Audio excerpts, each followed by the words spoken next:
All right, this is One Last Midnight. Today we're going to take a look at Goblins of Elderstone. The developer sent me over a key to give it a try and test it out. They've just released a couple new parts of the game where one, you can choose a new scenario.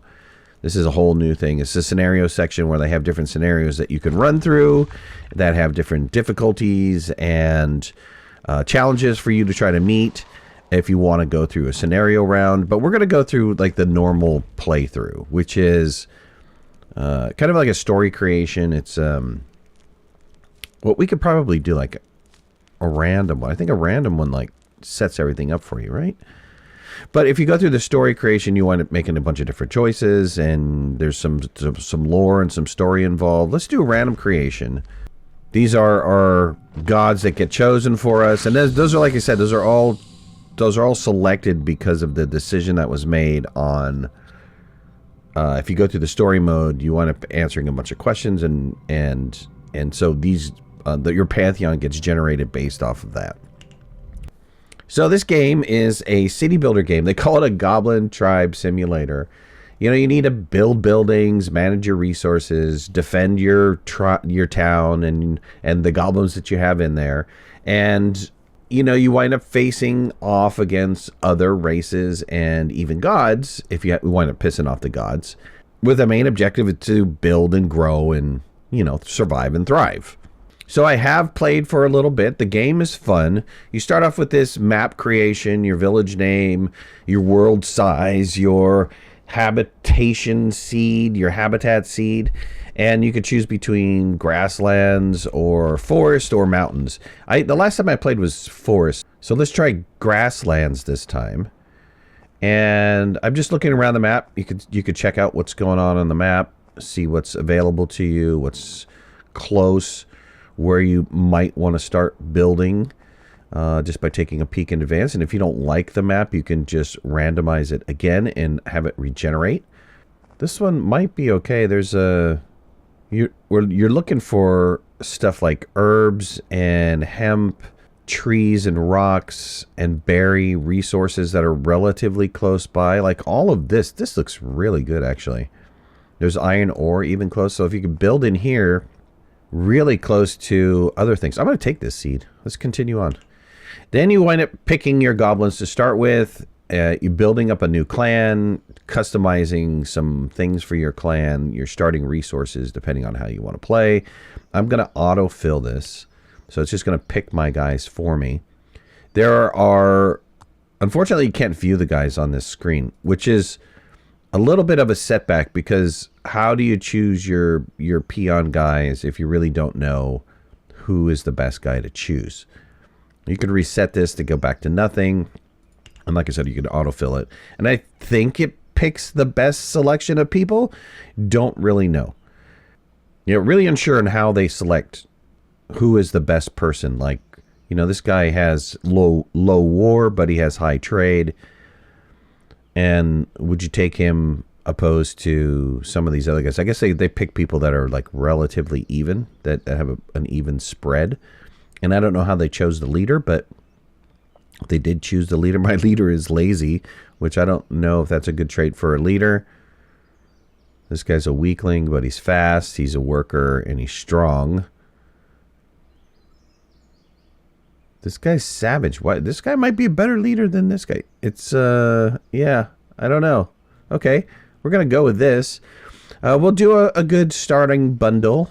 And if we do Chieftain, players like to experience the game as intended with a good level of challenge. Okay, we'll leave it at this. It says as intended. Long live the king. We're going to turn that on. So if the king dies, they're going to re-elect a new king. If you have that off, then you're kingless. Let's customize our colors. Let's be black and a bluish, lighter bluish, sure. Good variety of choices of little pictogram kind of things to create. Let's confirm this. And let's accept. You start off by picking your town center. So what is this? It's an iron resource. These are trees. They're kind of like a never-ending tree. It's like a mother tree, an elder resource, right? And this is another elder resource. So you get stone and trees on a regular basis. Where we have any berries close by, there is an elder resource for berries. So here's berries and stone, but no trees. Close to iron over here, though, too. Here's a nice little combo where we have stone and berries, or trees and berries, and relatively close to stone. So if I pick here right in the middle, that might be a really good choice. What is this? An elder hemp plant. Wow, that's an interesting combo. Is this where I was looking at? This is where I was looking at, right? Yeah, I think I'm going to choose right here. This is a really good combination of stuff. So let's pick our town center. You could zoom in really close in this game. I think what's going to be most important is being next to the food and the trees to begin with. So let's choose... I'm going to put this close over here because if I remember correctly, it's like just your beginning campfire, which is something that you could never get rid of. So I'm going to put it here. Good. We'll leave our beginning campfire there. Let's go ahead and pause the game. Let's get our building started. We're going to need a grand hall. And we're going to put the grand hall kind of right in the middle here. Between all of these resources. I think, yeah, right around here. Right around up here. Okay. And then we're going to start with getting our warrens, which will allow us to have some people. Or do we want storage first? Let's put down storage first. Kind of cool because you can wind up building these bridges across. And I also noticed that you can also build upwards, like there's these little slopes. You can have the bridges go up the slopes. I haven't tried to go up like a big one like this yet, so I don't know if that you can make a bridge across that. We're going to let that build a little bit. We're going to get that started anyways. I do want to get in a tree cutter. We need a woodcutter's hut. Assign goblins to cut trees into logs. How about a wood chopper? Tavern, a well. Oh, we need a well. Just get a well built. We'll get that relatively close to our first fire. Kindler, fireplace. Okay, yeah, right. So I need a wood guy. Let's get a wood guy down. I don't really know where the best place for a wood guy is, but we'll go here. Speed up time. It's going to take a while to build some stuff. Let's also think about getting down a crafting hut. Because we're going to need to be able to craft some resources. Can I not build that yet? Can't build that yet because I'm out of goods. Okay, wells completed. Good. People got some water. We just got done our grand hall. Now we need to set up people for breeding. So we got the king, but we need to be able to breed new goblins. So we got to get the ladies in. This is a war lady. Yeah, you know what? We'll get some more kids. I'm only going to do one for right now. I don't have enough people really to kind of mess around. Let's get a warden, a housing situation down. 10 logs. I don't have 10 logs yet. We're going to have to let time go and try to get some resources gathered. My storage is complete so they can store their goods. We have the woodcutter done yet? Almost on the woodcutter. They're off gathering stones right now. I could see people way off in the distance. This guy's gathering a stone. And some other people are gathering something. It does allow you to zoom in really close, which I like. I like being able to zoom in. The zoom in is a little bit too far. I mean, why would you want to zoom down that point? Okay, woodcutter's complete. We'll start getting some wood in. Let's get somebody assigned to the woodcutter's area so that we can start chopping down trees. Our storage. Let's get a dedicated storage guy in. Okay, we got enough people where we can build a little warren. Get our housing down. Let's also get a crafting hut down so we can start building tools and weapons. Alright, crafting station's complete. Let's get a crafter in there and they'll start producing stuff that we need. And also let's get down, let's see here. We're going to need firewood. So let's build a firewood guy. Let me put him over here. And in order to be able to get different... And in order to be able to get the next level of buildings, I'm going to need to have a lumber mill. But before we do a lumber mill, let's get down a watchtower to watch out for any baddies. Let's see here. Maybe put it over here. Or do we want to watch our main city? Yeah, let's watch over the main city. We'll expand that out a little bit later. Killer's done. So we got somebody that can make firewood. Gonna need that. Let's get our lumber mill in place.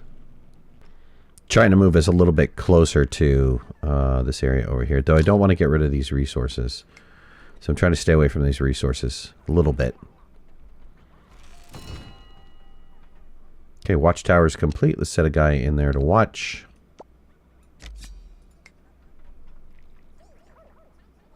We're going to have to make more barracks for people. Our production rate for birth is 1. We could, when we get more ladies in, we'll increase the production rate. Food seems to be doing really well. We have stones, we have sticks, and we have some logs. We're missing firewood, but we got a guy chopping away for firewood, I believe. Let's just make sure that he's doing his job. He's supposed to be doing his job, so he's getting sticks and doing all that good stuff. The lumber mill is complete. Let's get a person working in the lumber mill. And then that way we can start producing planks, which will allow us to build the next level of stuff. Like the scavenger hunt, you can't build until we have 10 planks. Scavenger hunt's great because they'll go out and they'll get food and they'll get other items that we need. Weaver would be good to have because some of this stuff is going to start requiring cloth and all that great stuff. The blacksmith we can get up and running if we can find our iron, which is over here, which is not too bad. We're building this way, so we're kind of moving that direction. Okay, we got the first Undead Horde wave is coming soon. Let's see if we can see them on the map. What direction they're coming in from. They might be coming in from over here. Yeah, these are the graveyards. I still don't have enough people. It's a little bit challenging because you're trying to get up your population pretty fast. And this is the same for any city builder game. You're trying to get up your population fast enough. Especially in ones where you've got something that's attacking you, right? Scavenger's hut would be nice. Bones, frogs, herbs, and hemp, which is like super helpful because you don't necessarily have that stuff to begin with. Let's put him up over here. But it takes people to go out and do that, so I'm, lacking of my people. Good, another warden's complete. We can definitely house more people. We're just looking for those people to come and be part of our village. And I got time up on 3, so hopefully we'll get some new people coming in pretty soon. So this guy is he sleeping? Yeah, he's lazy, so he's sleeping during the middle of the day. Good job. Good job, buddy. Way to help the community out. Way to be a head honcho goblin. That's why you're not in charge, man. Let's go ahead and look at the other buildings that we can build. We have a faith building, which... Oops. We have a temple building, which will... We can assign goblins to become priests, and they will clear corpse, heal goblins, and gain faith from the gods assigned to the temple. A voodoo hut. They can produce voodoo. They can brew medicine. And the shaman hut where they can become a shaman, but we don't have shiny objects from raid or trade wrecks. Trade treks, sorry. Trade wreck. And we don't have, that. That'd be nice to have a shaman because they can wind up destroying some of the graveyard stuff. Should we do our temples right now? Some of these are going to require cloth. Some's going to require iron. Things that we don't have quite yet. We could put down a weaver. I mean, once the scavengers up, they'll start getting some stuff, and then a weaver will happen. This is going to require us to have an iron. So we can do a stone mine, and then we can also do an iron mine. Again, we just don't have the people in order to do that right now. So we're just waiting on... Matter of fact, I keep saying we're waiting on births and stuff. We only have one goblin that can be a... That's it. Our birth rate now is 1.2, but again, we don't have anybody to be able to do anything. We don't have extra people for jobs. All right. We have the Undead Horde is going to rise soon. It looks like they're going to come from that graveyard right over there. I'm looking where else that they might be coming from. Scavenger hut's complete. Good. We can have some people go wandering around. Okay, we got a guy coming in. Let's defend our town. One of the things that's different about this game as to other builder games, like you could have complete control over some of your people in your village, but in this particular game, there's no way to get control over people in your village. So they you wind up just like defending, and they do an auto attack kind of thing, which is, I mean, I don't know if it's good or bad. I tend to like having the ability to be able to control some of my people. I don't know what this is over here. Let's find out what this is. Dropped resource or rock. So we'll see how that works in the future. That was one of the negatives if you read the review. The game right now has mixed reviews. I don't know that it 100% deserves the mixed reviews. It's a fun little builder game. It's a different builder game. It's not like other builder games that you might be associated with. Like, you don't necessarily have control over the workers to the point where you're deciding where they're working and how they're working. You can't individually control the workers. It's just they're there. They have specific jobs, so if I wanted to be able to get rid of this graveyard guy, I'm going to need a voodoo dude to do that. The first playthrough that I did was really challenging because I was right next to a warg warren or den or something like that. And every time my guys would walk by it, they would wind up getting killed off. The wargs would just kill them off. And there was kind of no way to control them and say, don't go over that way. Or get a party of guys together, even if they're peons, and go out and attack the wargs. Just couldn't do that. So, again, there are buildings that you can build that will protect the city. Like, if you go to the war area, you've got the guard tower. Once you get to the point where you've got some cloth, then you could build a guard tower. And they'll wind up attacking. And I think you can probably move those guys in an area in which... See, the king comes out. This is the king.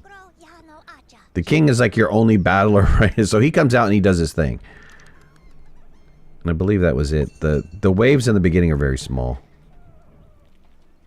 But otherwise, the guard towers, you can put guard towers out. And I believe the guard towers is a way to kind of...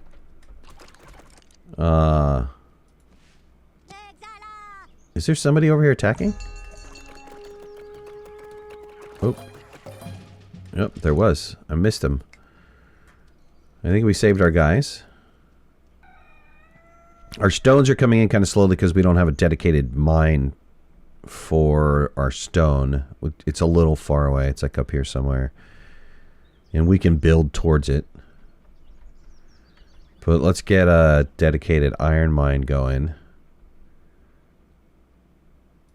And is there a way to build roads? Not from what I can see. All right. A hooded stranger. Great. A hooded stranger approaches our village with slow and cautious steps of Ancient One. Her face lost in shadow, her voice whispers like wind in a cavern as she asks to meet the king. Goblin door should be open to weary travelers. Our king will greet this stranger with open arms. Strange old woman full of strange old magics will drive her back to the wild where she belongs. Dude, this is like a god or something. It foolish for king to bear his belly to hidden danger. Send other goblins to go meet with the stranger so we learn what she wants. We lose 60. There's a chance okay, so these got some chances here. There's a 50% chance that we will gain berries and sticks. There's a 35% chance we'll gain juju. And there's a 14% chance we'll lose juju. We don't have any juju. So losing juju is not going to do anything. So this is kind of a win-win for us. Even if we fail at this, we're not going to lose anything. There's a 9% chance that we'll lose a goblin in this choice. And a 90% chance that nothing will happen. So that's not good. There's a 14% chance that we'll lose some berries. 35% chance we'll gain some juju. So really the best bet here would be to go greet her. So let's go greet her. Sweet. Stranger bows to the king, then chuckles to self as she shuffles away. At her heels, gifts sprung from the dirt like magic flowers. Nice. That was super helpful. Wow. I'm going to pause it right here. I didn't realize that I've been playing for so long. I'm actually playing for 46 minutes so far. The video is probably going to be significantly shorter than that, but I'm getting kind of sucked in. The game is interesting. It's not your standard city builder game. It's more of a management game. I guess kind of like a colony simulator than it would be a builder game. So maybe that's where people are not liking this. They're not understanding that it's not quite a builder game. So not having individual control over your units might be problematic in a battle scenario, but maybe it's just different for this game where you're really not worried about. It's the buildings that you're kind of managing, right? It's not the people that you're managing, it's the buildings. So in order to be able to defend yourself, you need to put down guard towers, you need to be able to put down warg dens, you need to be able to put down stuff that will help defend you, and your people are just there to do the jobs, right? They're not there to defend. There is I think there somewhere in here I was reading that you can get like a tavern, and the tavern allows you to, is it another village? Yes, the tavern allows you to hire heroes, which act like the king, right? So they go out and they battle. So different ways to be able to protect your city. Your peons are just your peons, your workers. They're not going to do anything to protect your city. They're just there to work. So interesting game so far. I'm liking it. I haven't gotten very deep. We're going to do a couple more episodes on this. Try to get into the depth of this, see how far we can get this little village and see what kind of dangers we can get. I do want to get into the magic aspect, which is building the priests and praying to the gods and seeing what the gods can do for me. And yeah, so stay tuned for more episodes of that. I hope you guys enjoyed it. If you did, hit that like button. If you're not a subscriber, please subscribe. Would love to have you in the community. You want to follow me on any of my social media, you can find the links in the description below, and make sure to hit that notification bell. That way you know when I go live and when I post new videos. So I'll talk to you soon. Thanks a lot. Bye-bye.